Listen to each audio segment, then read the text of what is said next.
네, 여러분 안녕하십니까? 민족이가 만나다 대담 시간입니다. 오늘은 그 26번째. 야, 26번째. 저희가 이렇게 많이 했나요? 대담을. 네.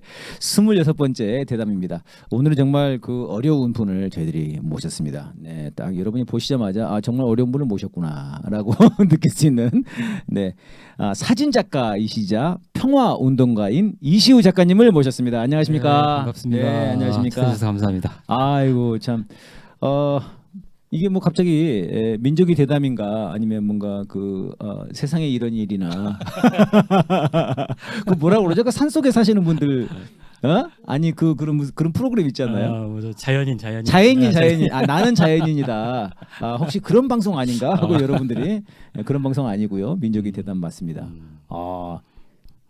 실례입니다만 수염은 계속 기르고 계시는 겁니까? 아니면은 그러네요. 뭐 어쩌다 보니까 그렇게 됐네요. 그 뜻이 있으십니까? 뭐 기르다 보니까 길러진 거죠. 뭐. 윤석열 정권 하에서는 내 자를 수 없다 이런. 뭐 그렇게 고상한 것까지는 안 가고. 이 기르신 지 오래되셨어요? 언제부터? 2007년부터 됐으니까 꽤 됐네요. 그 뭔가 있는데요. 2007년은 그 무슨 해였습니까? 2007년이. 그때 제가 이제 국가보안법으로 체포가 됐는데 체포된 순간부터 지금까지 그러니까 깎지 않고 그냥 이 상태로 방치가 된 겁니다. 야, 그럼 뭐 이게 뜻이 굉장히 큰 뜻이 있는 거네. 국가보안법에 대한 이 온몸으로 거부한다 나는. 뭐 그렇게까지는 아니고 그냥 하다 보니 그래 된 겁니다. 나를 털어 내 털을 내가 보여주마. 그때 체포 되셔가지고. 네, 그렇죠. 국가보안법으로 그러면은 여러 번 고초를 겪으셨습니까? 저는 2번. 그 전에 한 번 있었고 이제 2007년도에 2번째. 그 2007년도가 그럼 저희들이 보통 알고 있는 그렇죠. 이시우 사진 작가. 그렇죠. 그때가. 네. 혐의가 뭡니까? 그때 혐의 같은 28가지였었는데. 그럼 제가 28번째 모실 걸. 하필 26번째는 28가지요? 네. 하여튼 국가보안법에 있는 반과 단체 이런 거 빼고는 하여튼 모든 항목이 다 들어가 있는 거 있었습니다. 반과 단체 제일 센 거잖아요. 제일 센 것만 빼고 근데 그거는 이제 단체를 구성을 해야 되니까 개인이니까 그거는 모시고 나머진 다. 그러면은 뭐 찬양고무, 이적편물, 소지 등등 다 하여튼 포함되어 있었습니다. 이거 지금 갑자기 제게 예정이 없던 얘기인데 궁금하고 재밌는데요. 찬양고무는 뭐가 찬양고무예요? 찬양고무는 유엔사에 대해서 제가 글도 쓰고 했었는데 그게 이제 북한이 주장하는 거다라고 해가지고 북한이 주장하는 것을 그대로 주장했기 때문에 찬양고무가 된다. 그게 제일 컸었고. 그거는 좀 우아하지 않습니까? 북한에 뭐를 해야 찬양을 하고 고무하는 건데. 북한이 이제 주장해 오던 거다라고 하는 거에서 그 있었고 그다음에 이제 미군 관련된 이런 것도 있었고. 미군 관련된 걸 한 건데 이것도 역시 북한이 주장하니까. 그렇죠. 찬양고무다. 네, 찬양고무다. 하여튼 다 갖다 붙일 수 있는 거였었어요 그때 보면. 그러네요. 그런 게 있었고 등등. 야. 그래도 이렇게 일본에 가서 무슨 초청돼 가지고 강연한 일이 있었는데 그때 조총련이나 한통련 분들을 뒤풀이 자리 같아서 만나게 됐는데 그게 이제 자연스럽게 그렇게 될 수밖에 없죠. 회합했다. 그거 자체가 회합이다. 됐다 해가지고 그런 거면 내가 걸려 들어가겠다 내가 그랬죠. 이런 식으로 한다면 이건 그냥 내가 가겠다 그냥. 안 갈 수 없다 이거는. 그렇지. 뒤풀이 같이 했는데 뒤풀이 일일이 하나씩 누군지 다 알 수도 없고 말이죠. 와서 인사하고 소개하고 그런 자리였어요. 사실 저희는 이렇게 가도 그분들이 그냥 만약에 얘기를 안 해본다면 일본 분인지 그런 건 거의 다 모르죠. 한통련 분인지 그냥 제일동포 분인지 조정련 분인지 어떻게 알아요? 맞습니다. 그렇군요. 야. 그런 거 등등 하다 보니까 하여튼 그다음에 이적편물 소지 이런 것도 있었고 그런 거 등등 뭘 소지하고 계셨어요? 제가 이제 그 연변에 무슨 일이 있어가지고 문익환 목사님 생가가 연변에 있어가지고 이제 그때 갔다가 잠깐 시간 내서 거기 이제 서점 하나 있어가지고 서점에 들렸더니 북한 책들이 이제 있는 거예요. 그 조선족들이 사는 곳이니까. 근데 이제 그냥 보려고만 했는데 보고 그냥 꽂아 놓으려 했는데 값이 너무 싼 거야. 네. 1원, 2원 이런 값이었어요. 싸죠. 그래가지고 가지고 너무 가다 걸리더라도 이건 손해 안 보겠다 싶어서 그냥 샀던 거지. 너무 싸서? 너무 싸가지고 나중에 그 공항에서 걸려서 뺏길 수가 있잖아요. 네네. 근데 그래도 별로 손해 볼 게 없다 싶어서 뺏겨도 아깝지 않다. 그랬었죠. 그래서 그때 거기 있는 거 다 그냥 보지 않고 다 후룩 샀는데 사들어왔는데 공항에서 걸리지 않고 거기서 차라리 걸렸으면 괜찮은데 아니 그럼 쥐들이 걸든가 거기서 쥐들이 걸리지도 않아놓고 이거 맞았어요. 이적 표현물 소지 방조죄네 그러면 국가가 그래 된 셈이지. 아니 저도 그때 그 윤동주 시인 생각 거기 같은 데죠. 그렇지, 영동천 그렇지, 저도 그렇지. 갔는데 그렇지. 그 이제 대성중학교를 갔단 말입니다. 맞아요. 그 바로 있죠. 윤동주 시인 이제 사실 다닌 데는 아니죠. 원래는 은진중학인가 그런 게 은진중학교 통합됐더라고요. 맞아요. 근데 거기서 시집을 팔더라고요. 하늘과 바람과 별과 시. 진짜 엄청 써더라고요. 맞아요. 값이 너무 싸. 몇십 원이 그렇더라고. 그거 사왔어요. 괜히 뭔가 그게 이제 또 이적 표현물 소지가 되셨구나. 그랬어요. 근데 이제 여러분들이 이제 이 얼굴을 보시면은 이제 자연인에서 사실 것 같지만 사실은 책 속에 사시는 분이거든요. 책을 엄청 좋아하시고 근데 집필 활동 가만히 앉아서 그냥 글만 그냥 365일 쓰실 수 있는 그런 분이라 제가 보기엔 그 책을 보고 이 유혹에 휩싸이셨군요. 야 이게 그렇죠. 북한 사람들은 어떻게 생각하는 거지? 맞아요. 그거를 이제 딱 책 욕심이 있으니까 또 어디 가든지 책을 많이 이제 그러니까요, 사는 그렇잖아요. 편인데 뭐 그냥 그런 차원에서 샀던 건데 뭐 그게 나중에 이제 아주 크게 그냥 네. 걸려버린 셈이 됐죠. 그러니까 거기서 중국 책을 샀으면 아무 문제가 안 되는데 그렇죠, 이 북한 책이니까 이게 이제 이적 표현물이라는 야 그렇군요. 근데 한 개인이 28가지 죄목으로 그런 경우가 있습니까? 그 변호사님들 말씀했던 이런 사례가 없었다고 작가님이 그래서, 처음이다. 그때 그래서 이제 우리 변호사님들 말씀하시기를 그 국가보안법 사건의 백과사전이다 할 정도로 아쉽게도 반국가 단체는 빠졌지만 아쉽게 그거까지 했으면 정말 완벽한데. 맞습니다. 그렇군요.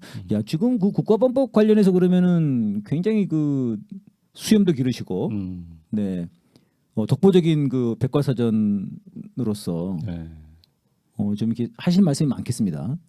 뭐 많지만 하여튼 오늘 뭐 주로 그 자리는 아니니까 네. 얘기 좀 해보려고 그랬으나 네. 자 그러면은 이제 소개를 하겠습니다, 여러분. 충남 예산에서 출생하셨습니다. 뭔가 좀 말투도 좀 조용하시고 느리신 게 그렇죠. 충남 쪽이 맞으실 것 같습니다. 맞아요. 양반가 태어나셨습니까? 아닙니다. 네. 다 양반은 아니군요, 그쪽이. 네. 어쩐지 뭔가 친근감이 같습니다. 양반 아니고 왕족 가문이었습니다. 왕족. 야, 그러면 이씨니까. 전주희 씨. 그렇군요. 네. 네, 사진 작가이자 평화운동가로 불린단 말입니다.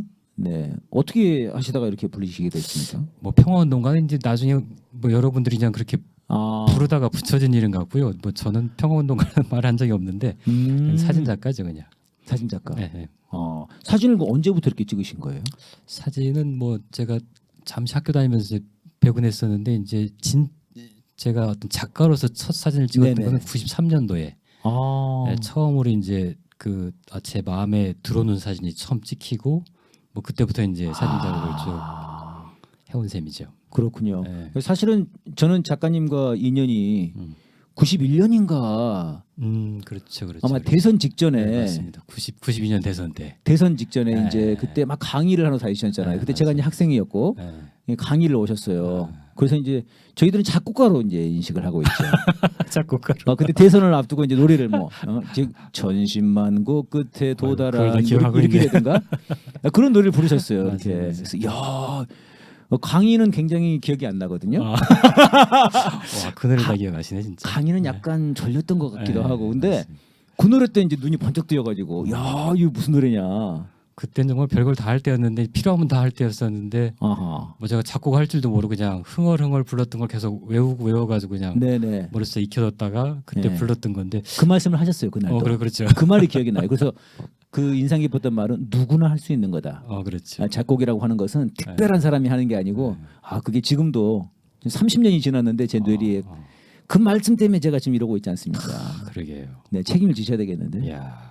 아니 그러니까 근데 서태지 씨도 보니까 작곡할 줄 몰라가지고 그냥 흥얼흥얼 해서 이제 그 기억한 거를 다른 사람이 작곡해 준다 고 그러더라고요. 옆에서. 근데 이게 제가 비밀인데요. 예. 서태지 그 난 알아요 있잖아요. 예. 그 표절이래요. 그래요? 이런. 그 유튜브에서 비슷한 거 들어보니까 정말 너무 진짜 똑같더라고. 똑같아. 네. 이런. 뭐 작곡을 못하면 표절은 하지 말아야 되는데 진짜. 네. 몰랐던 작가님이 사실이에요. 만든 노래는 오리지널입니다. 그 노래 지금 어디서 들을 수 있는 데가 없죠. 없어요. 아, 이거 오늘 그 노래를 들었어야 되는 건데. 아니 그러니까 그때만 해도 저희가 보기에는 사진 작가다 이렇게 소개하진 그래서 않았었거든요. 그때 사진 할 때가 아니었었죠. 그러니까 93년에 네, 대선 맞죠. 맞죠. 맞아요. 예. 뭔가 그 대선의 아픔이 뭔가 또 이렇게 사진으로 가신 것도 있습니까? 그렇죠. 결국 이제 뭐 그 대선이 끝나고 나 그 패배감 뭐 이런 것 뭐다 때문에 가슴이 뻥 뚫리고 막. 그랬었죠. 네. 근데 뭐 그 제 같이 활동하던 단체도 다 해산돼 버리고 아. 그 이제 친구 하나가 여행이나 한번 같이 가자 그래가지고 이제 간 곳이 우연히 간 곳이 그 철원 벌판이었어요. 철원. 눈 내린 철원 벌판을. 오. 근데 그 지평선 끝에 네네. 이제 새들이 쪼르륵 날아가는데 저도 모르게 이제 그 친구 카메라를 뺏어가지고 찍었는데 그게 저의 첫 번째 인생 사진이 된 거죠. 그때부터의 사진 어떤 느낌이었냐면 그 내 마음의 풍경과 밖의 풍경이 하나가 될 수 있구나라는 걸 처음 느꼈어요. 그 전까지 뭐 이렇게 막 뭐 사진을 찍긴 찍었지만 네네. 그런 느낌을 처음 가져봤었고 그래서 이게 사진이구나라고 하는 걸 처음 느끼고 이제 사진 작업이 그때부터 시작된 거죠. 야, 내 마음속의 풍경과 내가 보는 풍경, 밖의 풍경이 그렇죠. 만나는. 그 말씀이 너무 멋있네요.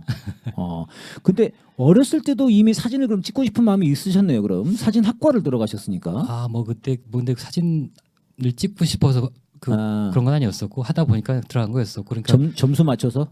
별 관심도 없었고 그래서 그때는 이제 87년 6월 항쟁이 막 시작되는 네네. 때여가지고 뭐 데모하러 다니느라고 뭐 공부도 안 했었고 결국 제적당했고 87년이 1학년 되신가 그러면? 86년이 1학년이었었는데 아. 87년에 이제 결국 이제 뭐 제적된 2학년 거죠. 때. 제적을 이제 데모하시다가. 네. 그러니까 이제 뭐 들어간 것도 그냥 뭐 생각이 있어서 들어간 건 아니었고 그렇죠. 거기서 또 배운 것도 없고. 그렇죠. 그러면은 철원 평야의 그 눈과 날아간 새가 사진을 가르쳐 준 거네요. 그렇죠. 그때가 첫 사진이었어요. 근데 그게 인생 사진이 됐다는 건 무슨 말씀입니까? 하여튼 그 본인도 좋으시고 그렇죠. 제 사진 1호가 됐으니까. 다른 사람들도 좋아하고 그 사진을. 그렇죠. 그리고 어떻게 이런 걸 찍을 수 있냐 이렇게. 결국 이제 그 사진 때문에 이제 민통선이라고 하는 걸 이제 그 쫓아다니며 찍기 시작하고 그 전까지는 뭐 통일운동을 한다고 하면서 주로 이제 서울에서 막 길에서 데모하는 통일운동만 했었지. 민통선이라고 하는 걸 딱 경험하고 나니까 여기가 분단의 가장 아픔이 있는 곳인데 왜 여기를 이렇게 잊고 있었지라는 생각이 드는 거예요. 그때부터 이제 계속 시간 날 때마다 다니면서 이제 지금은 뭐 비무장 때 민통선이 이렇게 뭐 맘만 먹으면 또 뭐 어렵지 않게 사진 찍을 수 있는 곳이지만 네네네. 그때는 뭐 군인들이 와가지고 뭐 포승줄에 묶여하고 막 그러는 경험을 할 때였었어요. 사진 찍다가도 잡혀가신 적도 있다고요? 그러면. 아니 왜? 뭔가 좀 이상했나? 아니죠. 뭐 그 일반적으로 일반인들이 들어오지 않는 곳인데 또 이렇게 차량을 타고 들어가면 차가 멈추거나 그러면 이제 막 오거든요. 네네. 보고 있다가. 네네.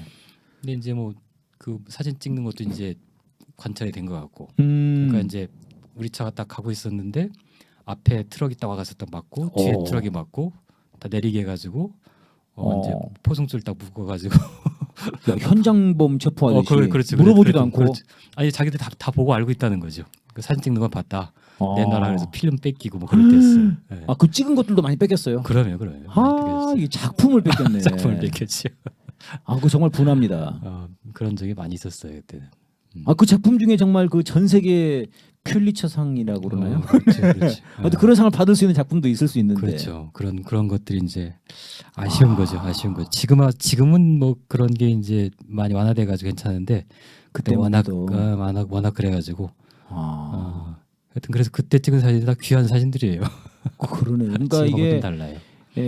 약간 굉장히 상징적이네요. 철원에서 또 민통선으로 또 그 사진들을 또 이 분단 체제가 또 뺏어가고. 그렇죠. 그 와중에 그 사진들을 남기시면 사실상 이제 이 사진과 함께 평화운동가로 가시게 되는 거네요. 그런 셈이 됐어요. 신기하네요. 주제를 계속 이제 그런 쪽으로 잡다 보니까 뭐 이제 마치 생물처럼 발전이 된 거죠. 뭐 이제 민통선 하다 보니까 비무장지대 찍고 하다 보니까 거기 이제 뭐 지뢰 피해자도 만나고 고엽제 피해자도 만나고 그러다 보니까 도대체 이런 모든 문제들의 근본적인 문제가 뭘까 이런 걸 고민하다 보니까 그때 제가 내린 결론이 유연사였어요. 비무장지대 뭐 유엔사가 다 통제하고 있고, 네네. 철조망도 유엔사가 그 건설한 거고, 지뢰도 유엔사가 뿌렸고, 그러니까 아닌 게 없더라고요. 그래서 이제 자연스럽게 유엔사라고 하는 것을 캐기 시작하게 됐고, 이제 뭐 유엔사 문제에 대해서 이렇게 이제 공부도 하게 된 거죠. 그렇게 되신 거군요. 네, 그렇게 된 거죠. 그러니까 저희가 알기로는 유엔사 관련해서는 2000년대에 이제 책을 네, 2013년인가? 2013년? 네, 그때 뭐 제 주변에서 이시우 작가는 10년마다 하나씩 뭐를 집중을 해서 해. 뭐 그런 이제 유행어가 있을 때였거든요. 10년 동안 유엔사 파더니 책이 나왔군. 맞아요. 그 2000년대 초반은 거의 완전히 그걸로 유엔사를 그렇죠. 네. 파헤치신 거네요. 맞습니다. 그러니까는 이제 그 가만 안 뒀군요. 그게 좀 되게 불편했던 것 같아요. 네. 근데 저는 궁금한 게 이제 뭐 같은 뭐 굳이 따지면 예술가로서 이게 이제 그 사진을 통해서 계속해서 이제 어떤 그런 평화 운동과 어떤 이 땅의 본질로 가신 건데 이게 사진을 찍는다고 하면은 그냥 떨어지는 낙조를 찍을 수도 있고 뭐 바다를 찍을 수도 있고 그렇죠. 그럴 수도 있었을 텐데 왜 그게 들어왔을까요? 철원의 그 눈과 뭐 저도 낙조 찍는 거 좋아하는데 좋아하시는구나. 근데 이제 옛날에 그 빅tor 리고가 했던 말 중에 이제 위대한 예술가치고 위대한 사상가 아닌 사람은 없다 이런 얘기 있었거든요. 그러니까 예술이라고 하는 것이 그냥 뭐 형식이나 기술이 아니라 네네. 그 시대를 담는 이제 존재라고 이제 하는 게 어느 순간 저도 이렇게 느낌이 공감이 됐고. 네네.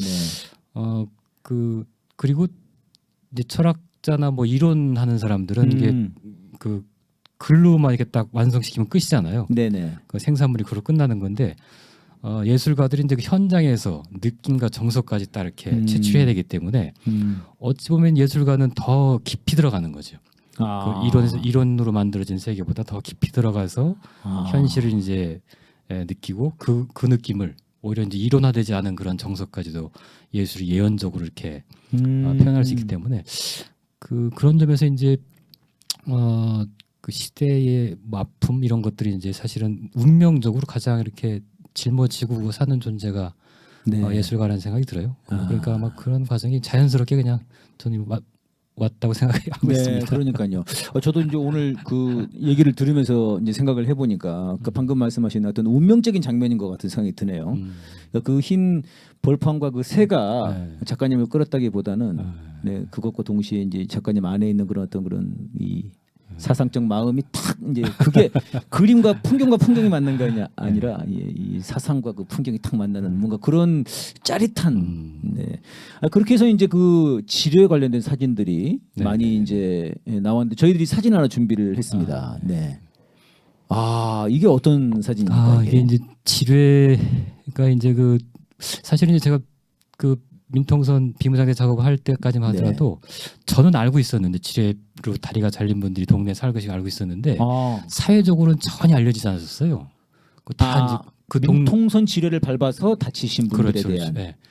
이제 그러다가 이제 97년도에 그 저 대인지뢰 금지 캠페인이라고 하는 운동 단체가 노벨 평화상을 받거든요. 노벨 평화상을 받으니까 그때서야 우리가 주목하기 시작한 거예요. 대인지뢰를.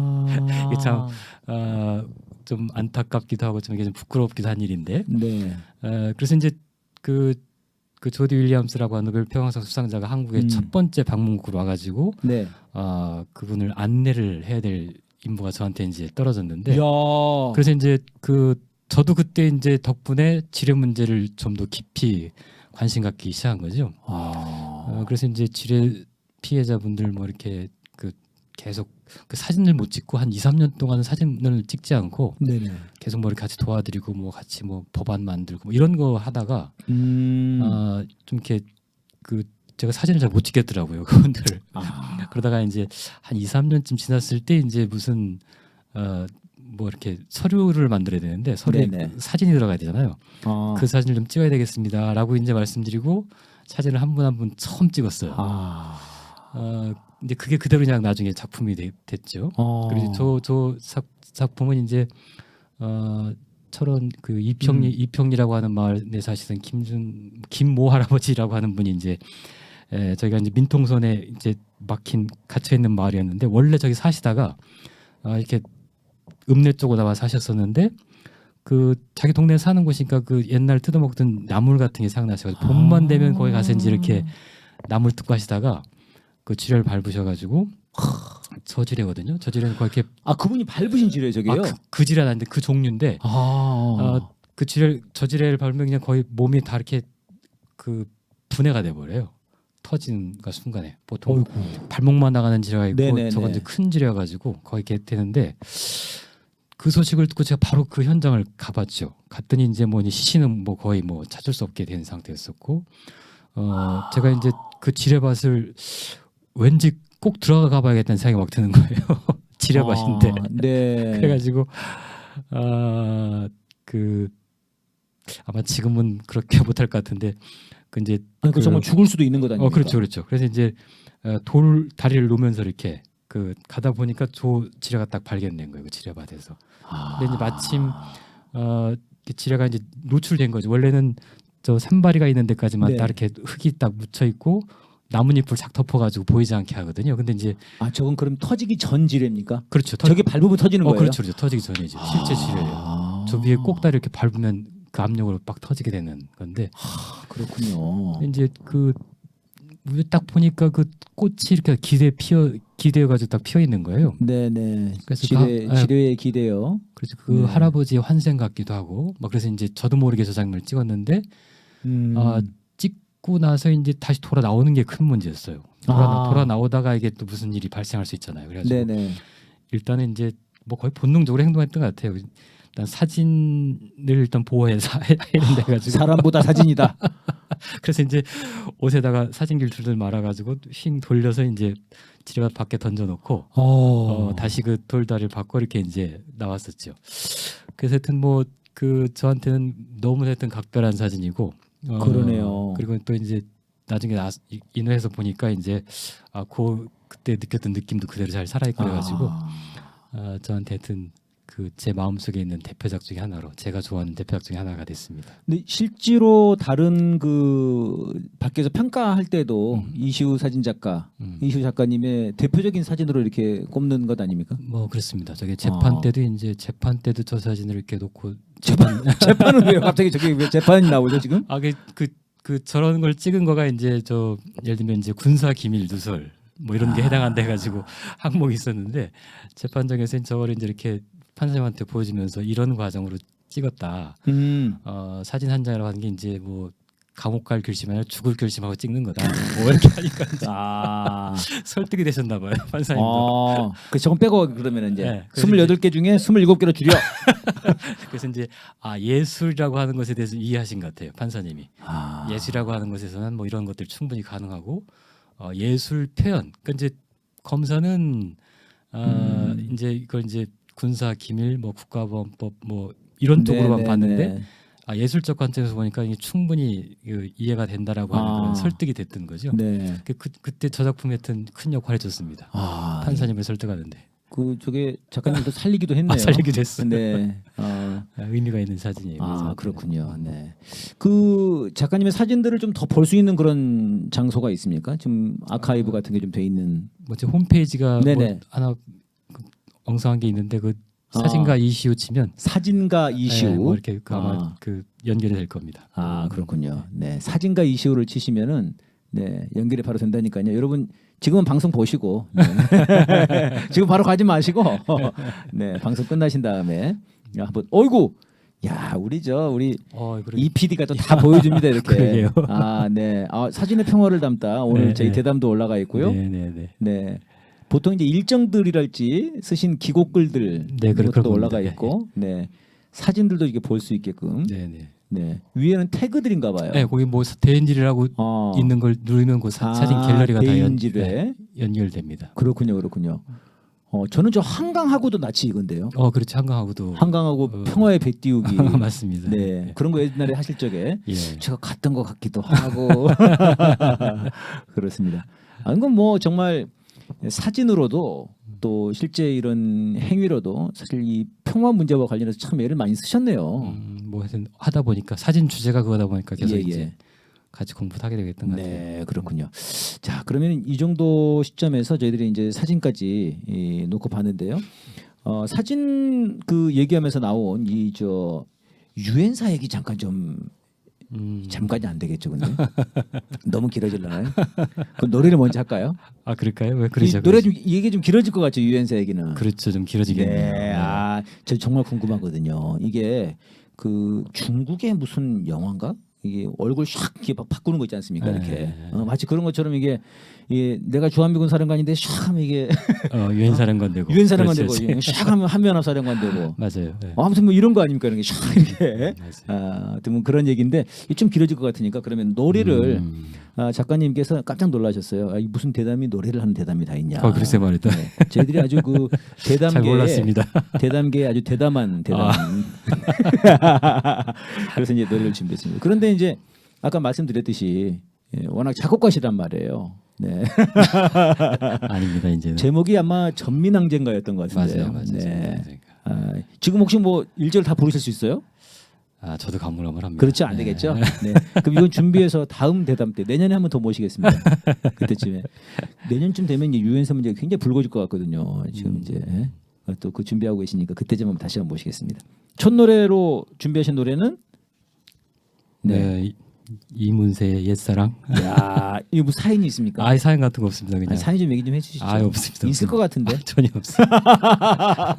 뭔가 그 흰눈 내리는 뭔가 그런 장면과 그 철원과 비슷할 것 같은데요, 뭔가. 뭐 억지로 저도 뭘 만들어 보려고 했었는데 네, 알겠습니다. 억지스러워서 안 만들었습니다. 알겠습니다. 그럼 저는 기타를 치겠습니다.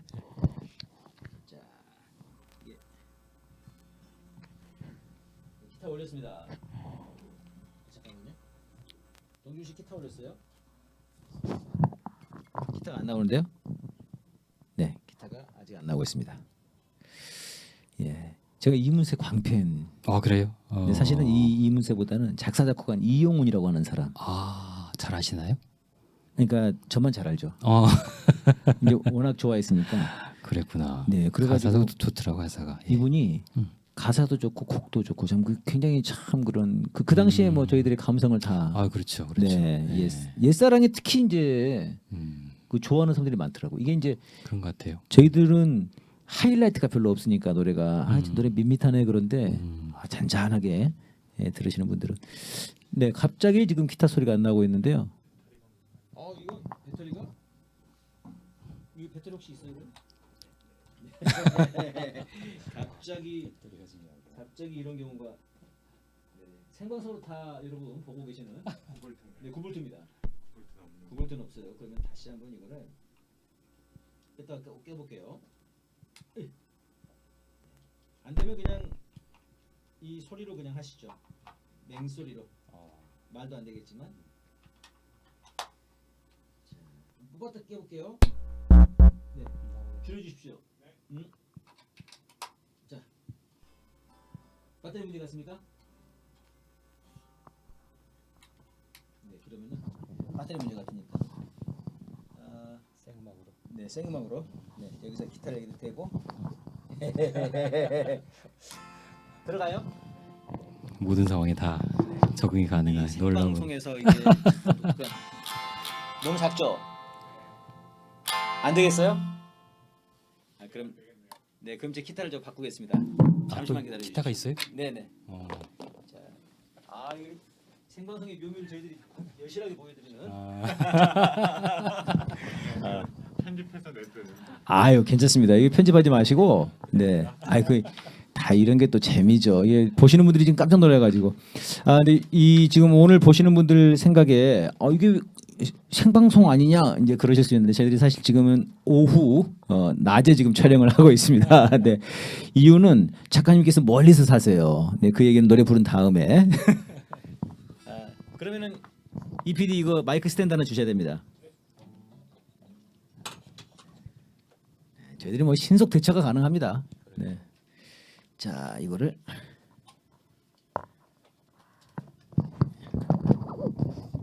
자, 됐습니다. 아이고 이런. 주제 안 맞네요.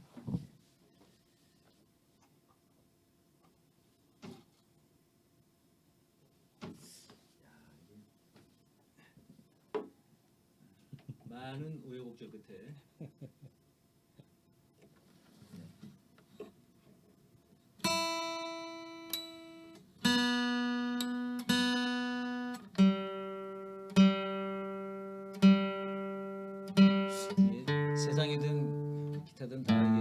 주대야만이 네. 좋은 것 같습니다. 자, 그러면은 이젠 할 수 있겠습니다. 네.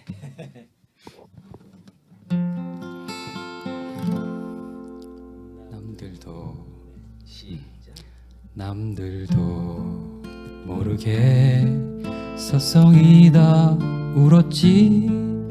지나온 날들을 가슴에 사무쳐.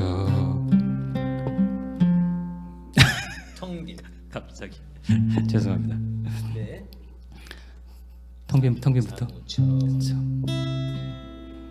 텅빈 하늘 밑 불빛들 켜져가면 내 사랑 그 이름 아껴 불러보내.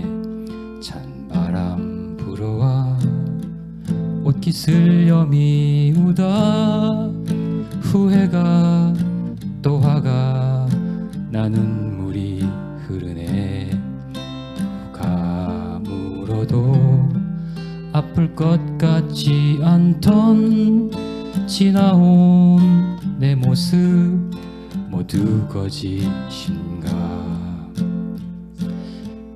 이제 그리운 것은 그리운 대로 내 맘에 둘 거야. 그때 생각이 나면 생각난 대로 내버려 두듯이.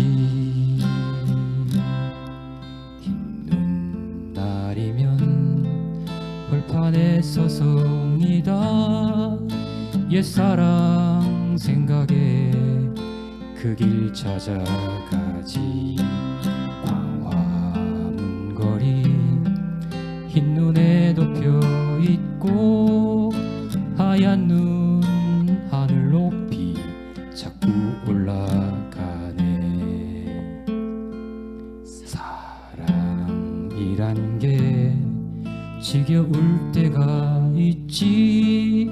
내 안에 고독이 너무 흘러넘쳐. 눈 먹은 봄날 푸르른 잎새 위에 옛사랑 그대 모습 영원 속에 있네.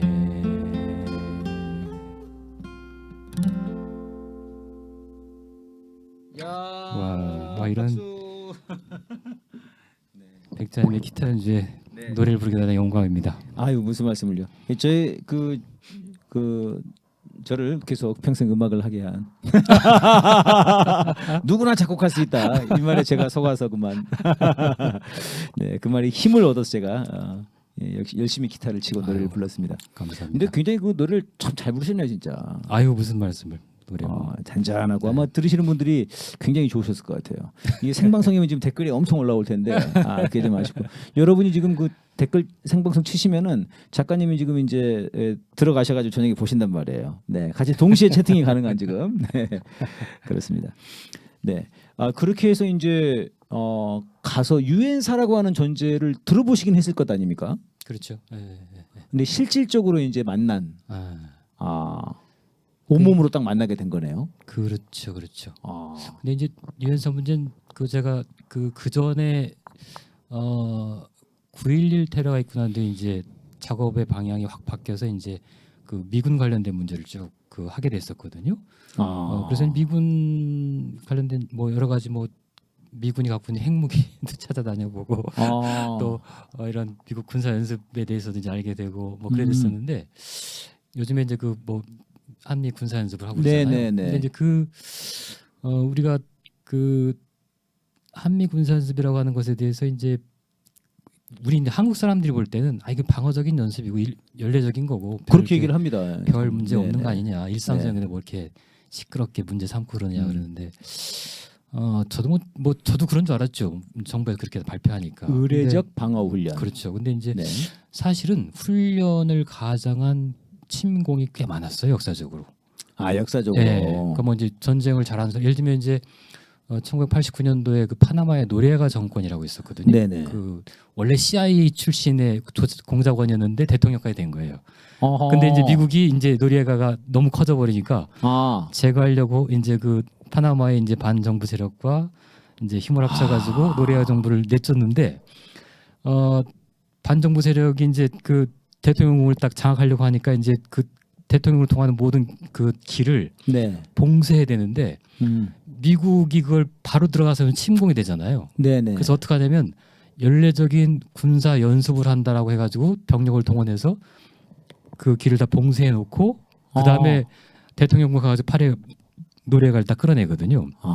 그러니까 이제 뭐 그런 경우도 있었고 또 걸프전 때는 이제 그 페르시아만에 이제 그 역시 이제 군사 연습을 한다라고 해서 배를 출동시켜 놓고 바로 이제 막 공격에 포격을 들어가는 한. 그런 경우도 있었고 우리나라 같은 경우도요. 그 1970년 8월 18일 날 그 판문점 미루나무 사건, 네네네. 네, 그 유명한 사건이잖아요. 유명한 사건이죠. 그때 이제 그 미국이 그 첫 번째 취하려고 했던 조치가 당시 헨리 키신저가 회의를 주재했었는데 백악관에서 키신저가 그때 국무장관입니까? 그랬었죠. 아하. 근데 그때 이제 어떤 안이 키신저가 나오냐면 그 B-50이라고 이제 그 핵폭격기가 있거든요. 예. 핵폭격기를 연습하는 것처럼 들어가자. 연수관 그 원래 이제 정기적으로 연습한다라고 이제 연례적 의례적 연습으로 하고 들어가고 들어가서 만약 여차하면 던지자 이렇게 북에다 던지자. 이런 이제 계획을 논의한 그 기록이 나와 있어요. 그러니까 이제 군사 연습이라는 것이 이제 우리야 이제 그런 걸 잘 모르지만 뭐 그 미국과 상대하는 그런 상대한 다른 나라들이 볼 때는 네네네. 너무 잘 알 거 아니겠어요. 그런 사실이 있는 것을. 그러니까 이제 북에서 그 한국에서 군사 연습할 때마다 아주 그 굉장히 민감한 반응을 나오는 것이 아마 북쪽 입장에서는 그게 너무 당연한 걸 겁니다. 이런 사실을 알고 있는 상태에서 볼 때는. 그리고 우리가 볼 때도 그 사실은 뭐 연례적인 방어 연습이고 이래 하지만 실제로 그 5027 작전 계획이라는 게 있잖아요. 예예. 그다음에 5015 무슨 뭐 작전 계획 이런 것들이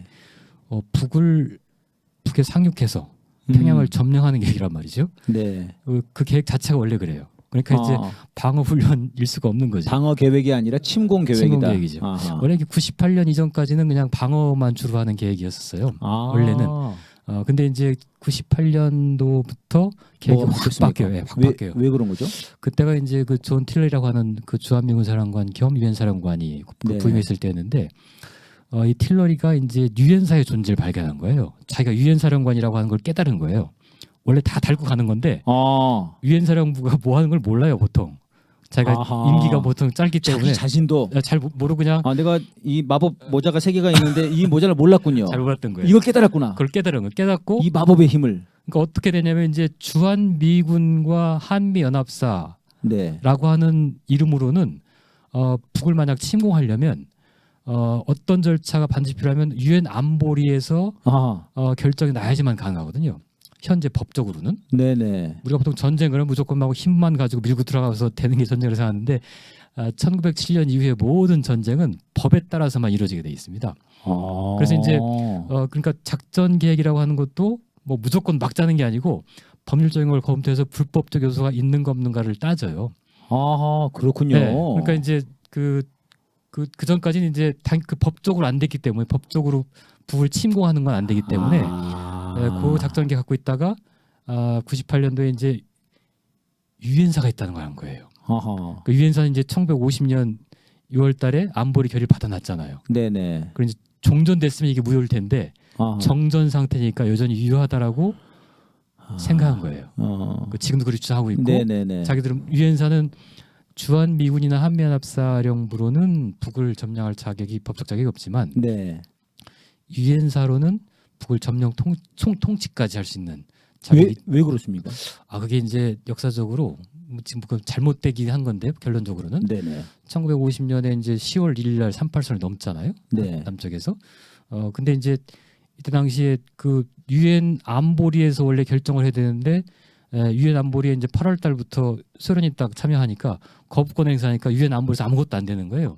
그래서 이제 미국이 어떻게 꾀를 냈냐면 유엔 총회 당시 유엔 총회는 대부분 유엔 회원국이 미국 친미적 국가였었기 때문에 당시에는 유엔 총회에서 이걸 통과시키자라고 아하. 한 거예요. 근데 원래 유엔 총회는 유엔 안보리가 뭔가를 결정해서 이행하고 있을 때는 유엔 총회는 아무것도 못하게 돼 있거든요. 유엔 헌장에. 근데 이제 이거를 억지로 해석을 해가지고 총회에서 이걸 결정을 해버린 거예요. 야, 이거 뭐 법꾸라지들이군요. 아, 그렇죠. 진짜. 법꾸라지들. 우리가 이제 미국을 이해하려고 할 때 힘만 가지고 있다라고 생각하면은 네네. 오산인 거예요. 아. 항상 법을 마사지 해가지고 법과 힘 두 개를 다 같이 움직이는 이 거예요. 똑같은 말씀을 네. 제가 대담에 모신 문장열 그 국방대학교 교수님이 똑같이 아, 그래요? 말씀하시더라고요. 정확히 보시는 걔네들은 거네요. 조약으로 한다고. 맞습니다. 모든 걸 조약으로 해가지고 다 묶어 꽁꽁 묶어 놓는다고 나라를. 맞아요. 맞습니다. 아, 그렇게 해서 유엔 총회에서 통과를 시켰어요. 그렇죠. 유엔총회에서 뭘 통과시키냐면 가정법으로 만약 38선 이후 북한이 점령되게 되면 누가 통치할 거냐 이걸 결정한 거예요. 유엔총회에서. 그래서 당시에 이제 언커크라고 이제 유엔 한국통일부위원단이라고 하는 걸 창설하는 걸 결정을 한 거예요. 그 총회에서. 그래서 그 언커크라고 하는 기구가 북한에 점령되게 되면 그걸 이제 총독이 되는 거죠. 그러니까 네네. 그런 걸 결정을 하고 이제 결정은 했지만 바로 만들어질 수는 없잖아요. 그래서 한 달 정도 이제 기간이 걸려서 뉴욕에 있는 레이크 석세스에서 이제 이렇게 준비를 갔는데 이미 막 뭐 군대 막 압록강으로 가고 있고 그러니까 이미 넘어서 가고 있고. 넘어가고 있고 그러니까 이거 만들어지기 전에 벌써 점령이 다 끝나게 생겼으니까 1950년 10월 12일 날 그 엉커크 준비위원회에서 일단 이 엉커크가 만들어지기 전이라도 유엔사가 임시로 엉커크가 한국에 만들어 도착할 때까지 임시로 유엔사가 점령 통치하도록 통치권을 다 준다라고 위임한다라고 하는 결정을 자기들끼리 한 거예요. 그걸 엉커크 가지고 내에서요. 그렇죠. 엉커 내에서 뭐 유엔총회도 아니고 그거는. 근데 그건 근데 이걸 가지고 이제 지금 비무장 지대도 유엔사가 점령지로 자기들이 이제 그 법적으로 자기들이 해석하고 있고 북한에 대해서도 한국 영토로 보지 않아요. 대한민국 영토로 다 보고 있잖아요. 우리 헌법에서는. 그렇죠. 근데 유엔사는 거기 대한민국 영토 아니다. 그 만약 점령되게 되면 우리 거다. 주인 없는 땅이고 점령한 자가 주인 되는 거다라고 하는 논리를 갖고 있는 거예요. 그래서 이제 유엔 사령관이 총독이 되는 구조로 돼 있어요. 미국에서 볼 때는. 그러니까 이제 이런 걸 이제 근데 이건 이제 물론 잘못된 겁니다. 왜냐하면 설령 유엔 총회도 잘못된 것이 불법이었었고 네네. 언커크에서 유엔사에 이제 위임한 것도 그 문장에 보면은 언커크가 한국에 도착할 때까지예요. 네네. 그러니까 도착을 50년 11월 26일 날 도착하거든요. 언커크가. 네네. 11월 26일 날 유엔사에 위임됐던 건 다 끝난 거예요. 효력이. 네, 끝난 건데 이제 유엔사는 끝나지 않았다고 지금 우기면서 지금 여기까지 놀이를 주장하고 내가 있는 인정하는 건 그 전법이야 이런 거군요. 그렇죠. 네가 도착한 거 내가 모르겠고. 그렇지 모르는 거죠. 더구나 지금은 엉커크라고 하는 기구가 73년도에 해체됐기 때문에 위임을 준 기구 해체됐어. 원 기구가. 네네네. 그러니까 이건 더더군다나 이제 없어진 권한인데도 불구하고 무리한 주장을 하고 있는 거죠. 근데 그것을 이제 틸러리가 딱 이제 잘못 오인한 거죠. 우리가 볼 때 오인이고 자기들은 그렇게 믿고 있고. 자기들은 이제 마법봉을 들었다 그렇죠. 생각했군요. 이걸 놓칠 수 없다고 이제 판단한 거고. 그래서 이제 그게 유엔사 존재 때문에 그런 지위 때문에 38선 이북으로 이제 점령이 가능하고 통치까지 가능하다라고 하는 계획이 작전 계획에 반영된 겁니다. 그래서 침공 계획이 되는 거군요. 그렇죠. 그렇게 되는 거죠. 그렇지 않으면 이 계획 자체가 불법이거든요. 불법이에요. 그리고 예를 들면 501호 작전 계획 같은 경우도 예를 들면 이제 그 참수 작전이잖아요. 지도자를 참수하고 네네. 한 700개 정도의 표적을 동시에 공격하고 선제 타격하는 거죠. 원래 선제 타격은 국제법에서는 불법입니다. 불법인데 이론을 만들어냈어요 미국이. 선제 타격이 법꾸라지들이 법꾸라지처럼 만들어냈어요 정말.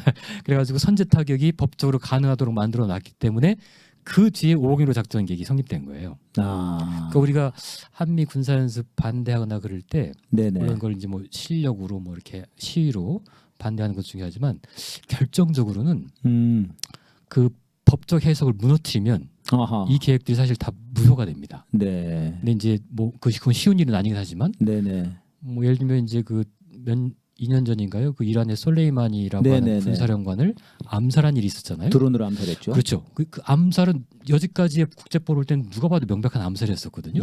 근데 미국은 합법적이라는 거예요. 합법적이라 하면서 뭐 어떤 근거를 내느냐면 이건 암살이 아니라 표적 살해다라고 하는 개념을 만들어냈어. 이게 무슨 차이가 있는 거야? 진짜. 이제 암살은 몰래 하는 거고 표적 살해는 널 표적으로 삼는다라고 미리 공개해놓고 하는 거기 때문에 합법이라는 논리를 만들어낸 거예요. 이게 뭐 그러니까 아주 적반하장이고 뭐. 그러니까 우리가 볼 때는 말도 안 되는 논리인데. 네네네. 그러니까 그 법적 해석 우리가 한편으로는 이기기 위한 그 노력을 하고 네네. 사실 그게 무너지면 이 작전 계획의 법적 근거가 다 무너지기 때문에 어떻게 보면 이제 정말 우리가 똑똑하게 그 대응을 잘하면 이 군사 계획 자체를 무너뜨릴 수도 있는 거죠. 근데 그놈들은 이게 방금처럼 새로운 법으로 또 만들어 가지고 또 그럴 것 아닙니까? 법도라지들인데. 물론 그렇죠. 근데 그걸 이제 그 우리가 항상 진다라고 하는 것은 이제 패배주의고 예를 들면 근데 그 부당성에 대해서는 알리고 우리가 이긴 적도 있었어요. 예를 들면 어떤 경우가 있었냐면 그렇습니까? 1950년 6월 25일 날 안보리에서 이제 미국은 한국 사태가 딱 터지니까 북한이 남한에서 침략을 했다라고 딱 그 결의 초안을 냈거든요. 네. 침략이라고 하는 게 되면 이제 그 군사 조치 유엔 안보리가 하는 군사 조치가 이제 바로 실행될 수 있게 되는 거예요. 그걸 근거로. 네네.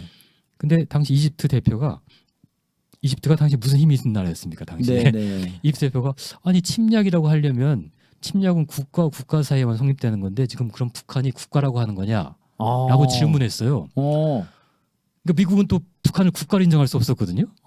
그래가지고 결국 침략이라고 하는 원래 초안을 포기합니다. 그러니까 말 한마디에 포기가 된 거예요.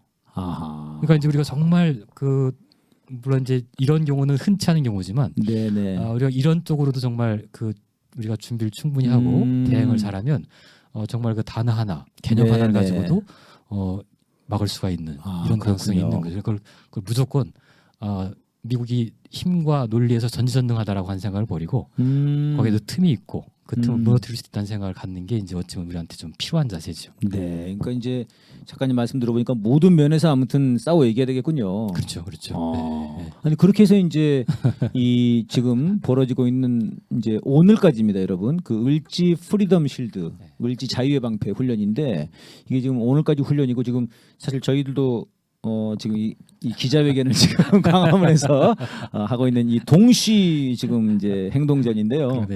네, 그러고 하고 있는데 이제 이 훈련 자체가 갖고 있는 이제 그런 그 호전성, 침략성, 위험성, 또 어떤 위법성, 네, 이런 부분들이 다 이제 이 유엔사 때문에 또 더더군다나 이렇게 된다는 거고요. 맞습니다.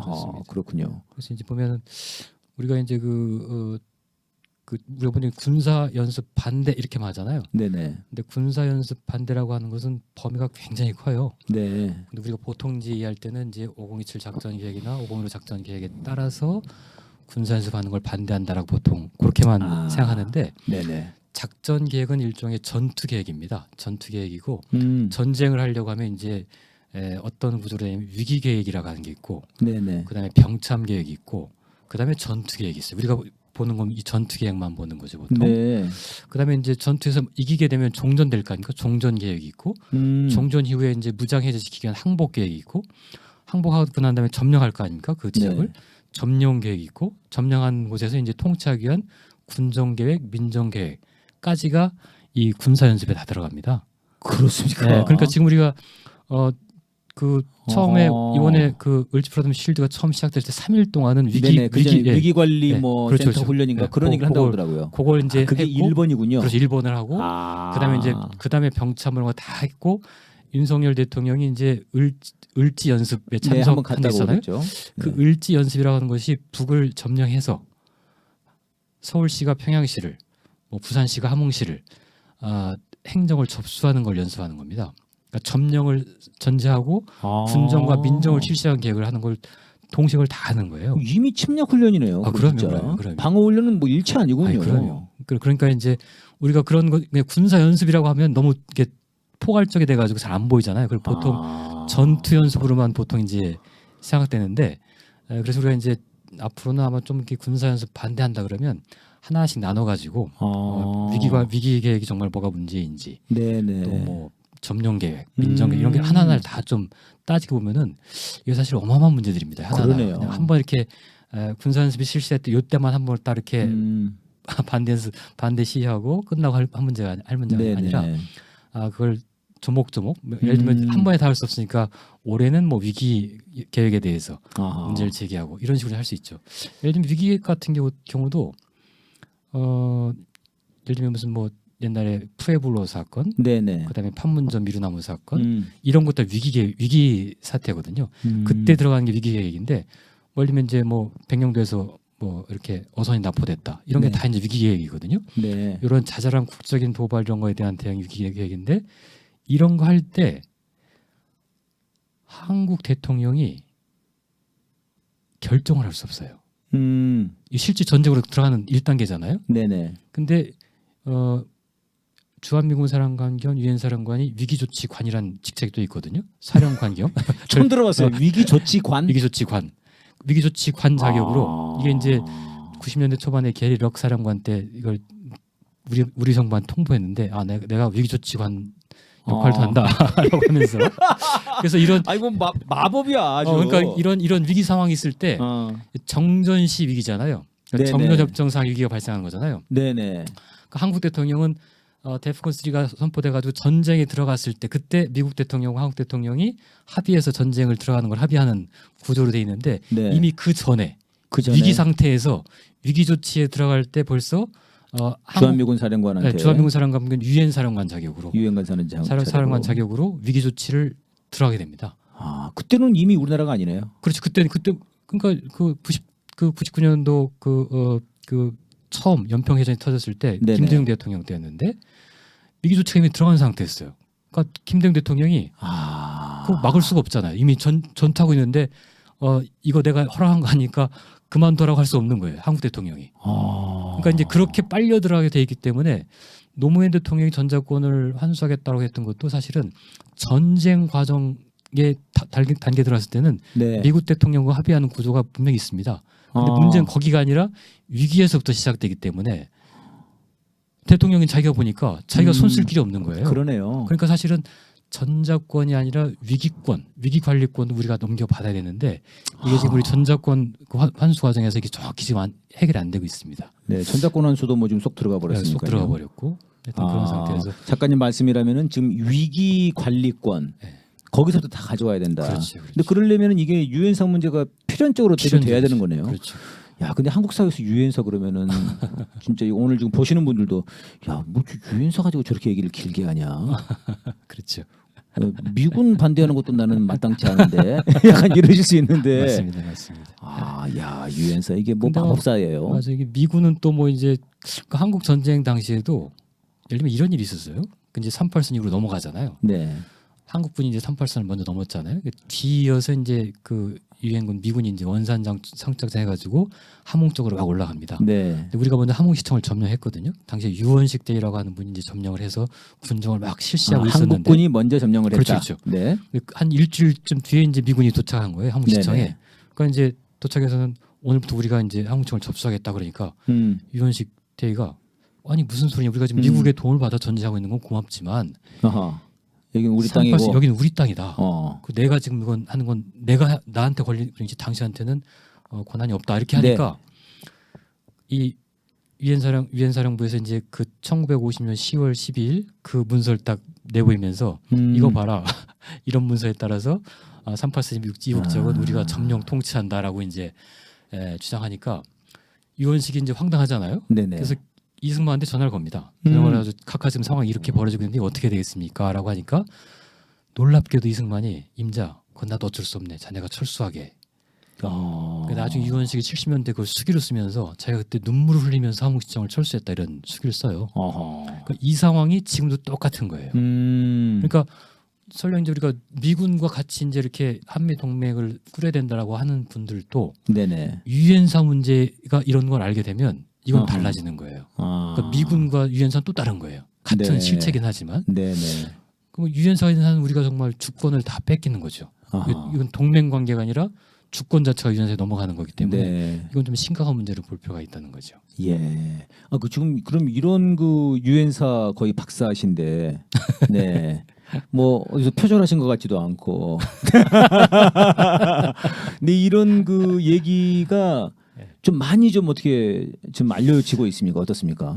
그러게 하여튼 이게 이제 그 우리도 이제 이런 단편적 지식들이 많이 이렇게 아. 그 적용은 되고 있는. 예를 들면 그 백두산이라는 영화 있었잖아요. 예예. 뭐 핵물질을 가져가서 백두산 폭파시키고 하는. 네네. 그때 이 장면과 똑같은 장면이 나옵니다. 핵물질 확보해가지고 강갱가 어디를 막 지나가고 있었는데 총탄이 막 날라오는데 그게 인민군이 아니라 미군 총탄이 날라오는 거예요. 한국군한테. 네. 근데 그런 상황이 이미 한국 전쟁 때 있었던 거예요. 미군과 한국군이 싸우는. 방금 말씀하신. 그렇죠. 그 상황이 그런 상황을 이제 미리 이제 이 영화 제작자가 알고 그걸 이제 현재도 그렇다라고 하는 걸 가상으로 네네. 영화를 만들어낸 거죠. 그러니까 아주 모르진 않아요. 우리 사람들이 알긴 하는데 이걸 종합적으로 유엔사 문제라고 하는 걸 이렇게 종합을 못 시키고 있는 것뿐이죠. 네, 그러네요. 야, 이게 지금 얘기를 들어보니까 이게 이제 사진 작가이신가 유엔사 전문가이신가, 네 아마 많은 분들이 흥미롭게 지금 대담을 지켜보실 것 같습니다. 그러나 시간은 벌써 네, 1시간이 다 가고 있다는 거. 그렇군요. 네, 유엔사 문제가 이게 좀 사실 듣기에는 제가 잠깐 지금 뭐 한 20분 정도 들은 겁니다만 재미도 있지만 그게 너무 구체적이어서. 이게 잘 따라가지 않으면 금방 이게 막 정신이 어지러운데요. 그럴 수 있죠. 맞습니다. 그러니까 이게 이제 일반인들이 이거를 많이 인식을 하고 이게 싸워갈 수 있도록 뭔가 그런 것들을 저희들도 많이 하겠습니다. 네. 감사합니다. 제 민족의 TV에서 이 유엔사 문제를 한번 파봐야 되겠다. 네. 이런 생각이 좀 드네요. 네. 네. 예, 그리고 지금 이제 훈련이 오늘 이제 끝납니다. 그렇죠. 좀 뭐 이번 훈련이 이제 실기동이고 국가 총력전이다. 그렇죠. 이게 마치 뭐 히틀러가 말했던 국가 총력전이랑 좀 오버랩된다 이런 얘기들도 있고요. 뭐 전구적 훈련이다. 네. 뭐 그렇게 나오던데요. 이번에 지금 이제 언론에 공개된 걸로는 어제 화력 발사한 거 이 정도가 좀 나오고 좀 밖으로 보기에는 크게 나오진 않거든요. 네네. 실기동했다는 것이 지금 이게 이제 사실은 안에서 엄청나게 지금 훈련을 하고 있는 겁니까? 그럼요. 그렇군요. 그 이제 이전까지 시뮬레이션이라고 하는 걸 했잖아요. 이렇게 지난 네네. 정부에서는 시뮬레이션이라는 단어가 원래는 이제 이게 그 플라톤이 국가론에서 처음 썼던 말이고 잊혀졌던 말이었어요. 그러니까 그렇습니까? 이데아라고 하는 것이 가장 잘 발현되면 아이콘이라고 부르는 거고 잘못 반영되고 나쁘게 반영되면 이제 시뮬라크르라고 이제 한다라고 했었는데 이 단어가 이제 완전 잊혀진 단어였었는데 현대화 가지고 이제 기술이나 이쪽에서 군사 쪽에는 시뮬레이션으로 또 철학 쪽에서 시뮬라크로 이렇게 이제 되고 있는데 야, 처음 들어봅니다. 그러니까 이 시뮬레이션이라고 하는 것을 정작 군인들은 나쁜 영상으로 보는 거예요. 그러니까 가장 이상적인 현실이었던 모델을 보는 게 아니라 네네네. 그러니까 비판적으로 보는 이제 야전 사령관들이 볼 때는 야구 아무리 시뮬레 해봤자 현장하면 진흙탕에 빠지고 막 이런 거죠. 그 5m짜리 강, 50cm짜리 깊이의 강을 도하해야 되는데 도하다 보면은 군대가 다 도하다가 다 몰살돼 버린 거예요. 빠져가지고 평균 50cm인데 어느 곳은 10m 깊이가 있는 거예요. 네네. 시뮬레이션은 이런 걸 못 잡아낸다는 거죠. 그러니까 이제 그걸 현장에 가서 그걸 막 사기와 의지와 이런 걸 이제 극복해내는 게 전쟁인데 시뮬레이션으로만 하려고 하니까 불만이 있는 거예요. 현장 지휘관들은. 그래서 이걸 실기동을 하려고 하는데 실기동을 하게 되면 아까 말씀드린 것처럼 북쪽에서는 연습이 아니라 이걸 거의 이제 연습하는 것처럼 하다가 바로 신공할 거라고 하는 걸 항상 가정할 수밖에 없는 전쟁 상태다. 네, 그런 상태이기 때문에 그래서 이제 그리고 더군다나 이번에는 이제 9.19 선언 이후에 9.19 군사합의 이후에 어쨌든 지난 정부에서는 로우키로 낮은 톤으로 이제 그 9.19를 이제 지키려고 하면서도 자극하지 않도록 했었는데 이번에 완전히 깬 거죠. 깨고 이제 드러낸 거고 더구나 좀 이상했던 것은 8.15 그 경축사 때 그 담대한 구상이라는 걸 발표했잖아요. 근데 그 내용을 잘 보면 내용은 나쁘지 않아요. 왜냐하면 이제 그 미국이 주장하던 CVID를 완전히 포기했거든요. 한국 정부가 완전한 비핵화라고 하는 걸 그 개념을 우리 같은 미국과 상의하지 않은 것 같은데 그걸 폐기했거든요.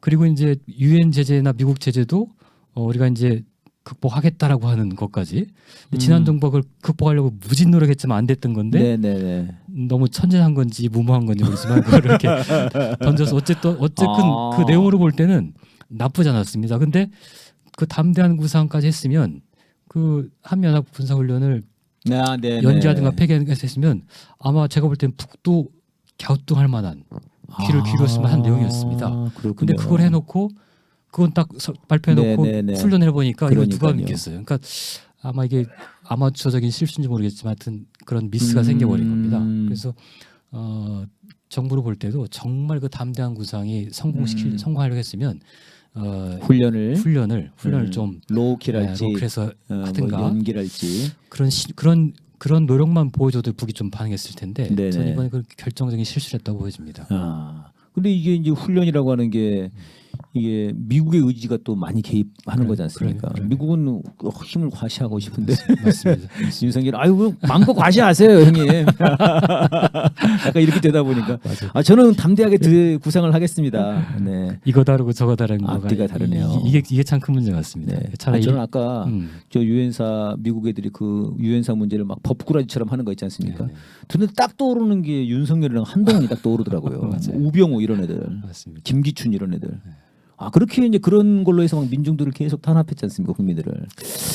예, 지금 이제 저희들이 1시간이 다 돼버렸습니다. 야, 그러면 이제 오늘 대담을 이제 마무리하면서 마지막 노래를 한 곡 하겠습니다. 예, 야, 이거 어떤 노래입니까? 조용필의 바람의 노래 하겠습니다. 이 노래를 뭐 이렇게 또 특별히 좋아하시는 이유가 있습니까? 이유 없어요. 없어요. 그냥 노래가 좋다. 예. 예.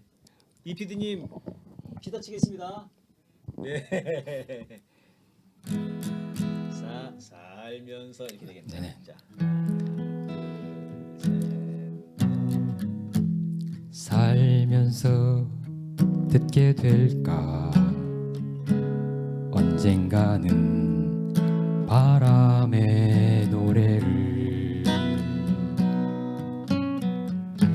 세월 가면 그때는 알게 될까 꽃이 지는 이유를 나를 떠난 사람들과 만나게 될 또 다른 사람들 스쳐가는 인연과 그리움은 어느 곳으로 가는가 나의 작은 지혜로는 알 수가 없네 내가 아는 건 살아가는 방법뿐이야 보다 많은 실패와 고뇌의 시간이 비껴갈 수 없다는 걸 우린 깨달았네 이제 그 해답이 사랑이라면 나는 이 세상 모든 것들을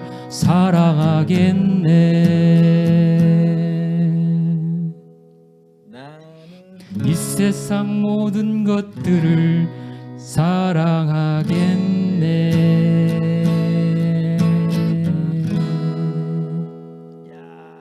와 멋있습니다 감사합니다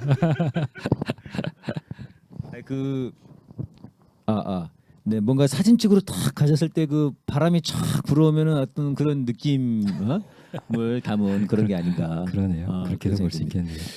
예, 지금 그러면은 작가님 이제 뭐 새로 지금 집필하시는 거랄지 아니면 향후에 뭐 사진전이랄지 또 요즘 뭐 고민하시는 거랄지 이런 게 어떠신지 좀 우리 시청자 여러분들께 마지막으로 좀 한 말씀 해주시고 마무리해보겠습니다. 제가 한 10년 정도 계속 무슨 작업하고 있는데 아직 글을 한 글자도 못 쓰고 있는 책이 하나 있는데요.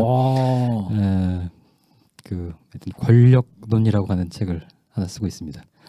권력론. 오, 야. 예. 참 사진 작가인가 집필자인가. 네. 아니 책도 엄청 많이 쓰셨어요. 지금 저희들이 오늘 소개를 못 해드렸는데 책도 굉장히 많습니다. 네. 그 중에서 추천드리고 싶은 것은 유엔군 사령부. 네.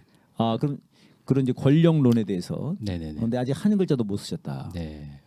언제 쓰실 생각이십니까? 하여튼 뭐 해마다 하여튼 첫 글자를 쓰는 게 소원인데 올해도 이제 아직까지 첫 글자를 못 쓰고. 첫 글자를. 예. 다시 한번 또 이게 철원에 한번 다시 나가 보셔야 되겠는데요.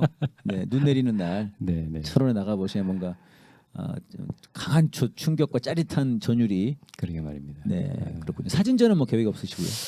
사진전 아마 그런 게 좀 정리가 되고 나서야 좀 여유가 생길 것 같습니다. 뭐 준비가 되고 있는 건 계속 많이 있는데 예를 들면 제주 4.3 제가 계속 작업하고 있는데 아직 뭐 이렇게 이게 끝난 다음에 어떻게 해볼 수 있을 것 같습니다.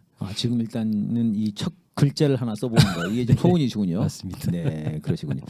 네, 지금 이제 마지막으로 하나만 더 말씀드리면은 지금 이제 윤석열 정권 들어서고 남북 관계가 지금 뭐 굉장히 어려워 보이는 이제는 담대한 구상을 발표했습니다만은 북에서 인간 자체가 싫다 예. 이렇게 나왔단 말입니다. 이게 지금 뭐 또 미국이 전 세계에서 뭐 전쟁 이렇게 막 대리전도 해보고 합니다만은 영 희마리가 없는데 다른 데서는 다 뺨 맞는데 한국에서만 이제 왕 노릇을 그러게 말이에요. 유엔사 마법봉까지 들고 뭐 이런 상황에서 이게 앞으로 정세를 어떻게 보시는지 한 말씀만 좀 해주십시오. 우리가 할 일은 또 뭔지. 정세까지는 뭐 제가 말할 입장이 안 되고 우리가 할 수 있는 가장 그래도 하나 쥐고 있는 게 우리한테 있어요. 뭐냐면 9.19 남북 군사합의서가 여러분 잘 뭐 알지 모르시는데 이제 뭐 6.15 선언 그다음에 뭐 4.27 선언 이런 것들은 안타깝게도 비준이 되지 않았거든요. 그러니까 국내 법이 되질 않았어요. 네네. 근데 9.19 평양 선언과 9.19 남북 군사합의서는 이 비준돼 가지고 발효가 됐습니다. 국내 법이 된 거예요. 네. 그러니까 국내 법률이 됐기 때문에 이걸 안 지키면 어떻게 됩니까? 위법이 되는 거죠. 이제 국방부와 관계된 통일부가 이걸 안 지키면 이제 불법이 되는 거기 때문에 사실 그래서 기억하실지 모르겠지만 인수 시절에 윤석열 후보가 이렇게 인수위에 들어오면서 네네. 그날 이제 북이 미사일 발사한 날이었는데 막 들어오면서 이거 9.19 위반이죠 이렇게 하면서 맞아요. 데고 있었거든요. 기억나네요. 그러니까 9.19가 지금 정부한테는 가장 아픈 겁니다. 다른 것들은 그냥 상징적이 그냥 무시해도 되는 건데 9.19는 법이기 때문에 어떻게든 9.19를 이제 해보고 싶어요. 근데 다행히도 이번에 통일부에서 나온 예산 계획이나 이런 거 보게 되면 국방부도 어쨌거나 9.19는 그나마 남북 합의 중에서 유일하게 더디지만 실행되고 있는 게 9.19거든요.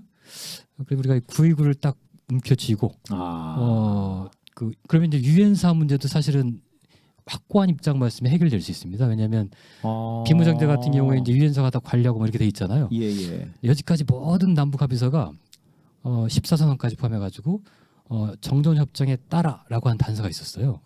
그러니까 유엔사 항상 그걸 가지고 끼어 들어오는 거예요. 개입하는 거예요. 정전협정은 내가 그러니까. 근데 9.19 합의서에는 군사합의서에는 정전협정에 따라간 단어가 어디에도 없습니다. 완벽하게 그 단어가 사라졌어요. 폼페이가 이게 전화해서 화낼만 한 거예요. 강경화 장관한테 막 전화했다면서요. 그래. 이거 우리한테 말도 안 하고 이거 합의하면 어떡하냐. 그러니까 우리로서는 정말 엄청난 결단을 한 거고. 그런 거군요. 사실은 이 정부가 9.19 합의서만 정말 충실히 따르려고 한다면 유엔사 문제는 바로 해결되는 겁니다. 비무장지대에서 유엔사 정전협정 이런 것 정전협정이 기존에 이제 유지돼 왔던 체계라면 9.19는 새로운 남북 간의 정전협정 체계나 마찬가지란 말이죠. 그러니까 이제 지금 두 개가 병존하는 거죠. 병존하는데 정전협정이 거의 유명무실하게 무료가 됐으니까 9.19로 새로 대체하겠다라고 하는 의지만 있으면 의지가 중요하군요. 그렇죠. 의지만 있으면 아마 충분히 지금 유엔사 문제를 상당 부분 해결할 수 있는 그런 여지를 갖고 있습니다. 예, 그렇군요. 그럼 저희들이 좀 그거를 좀 더 평화 세력들이 면밀히 들여다보고 또 공론화를 시켜야 되겠군요. 그렇습니다. 네, 저희들에게 과제까지 주셨습니다. 예, 그럼 뭐 우리 시청자분들에게 한 말씀 뭐 더 안 하셔도 되겠습니까? 네, 고맙습니다. 네, 이 정도로 하고요. 여러분 이시우 사진 작가의 작품들은 아까 말씀드렸듯이 사진가 이슈 라고 하는 사이트를 보시면은 많은 사진들을 또 보실 수 있을 것 같습니다. 네, 오늘 저희 민족의 대담 26번째 대담 여기서 마무리하려고 합니다. 지금 오늘까지 해서 한미 연합 군사 훈련이 진행이 됐습니다. 그래서 저희들도 오늘 기자회견을 광화문에서 펼쳤고 그동안 매일 행동도 진행을 했습니다. 하루빨리 우리 군대가 우리의 작전권을 갖고 활동할 수 있는 정말 그리고 전쟁을 훈련할 것이 아니라 평화를 훈련하자. 네, 남과 북이 막 모여가지고 막 서로 평화를 야 내가 더 평화를 열심히 할 거야 이런 날이 빨리 왔으면 좋겠습니다. 네, 그리고 저희들은 이제 다음 주에는 추석이라 가지고 대담 쉽니다. 그리고 그 다음 주에 다시 이제 국가보안법 피해자 강성원 선생님 모시고 대담을 이어가도록 하겠습니다. 네, 추석 잘 보내시고요. 저희가 마지막으로 우리 출연진들에게 드리는 출연료입니다. 네, 저기 여러분 화면 아래 보시면 함께 과자라고 저기 보이시죠? 작가님 옆에 함께 과자 신청. 네, 대진년 친구들이 이 함께 과자를 만들어 가지고 아이고 이거 풀려버렸네. 죄송합니다. 함께 과자를 만들어 가지고 이게 이제 유기농 과자랍니다. 이걸 열어보신 분은 작가님이 처음입니다. 네, 역시 작품에 대한 이해가 네, 이렇게. 작품을 또 이제 내용을 보셔야만이 또 이게 그러네요. 예술적이네요. 진짜. 예술이죠. 잘 네. 이번엔 특별히 이제 그 추석을 맞아 가지고 토끼를 이렇게 그렸다고. 네. 어떻게 뭐 토끼 좋아할 뭐 손주나 네. 주변의 조카분들이 조카들한테. 네, 좋습니다. 감사합니다. 네, 여러분 함께 과자도 많이 주문해 주시고요. 오늘 작가님 고맙습니다. 네, 감사합니다. 네, 고맙습니다. 고맙습니다.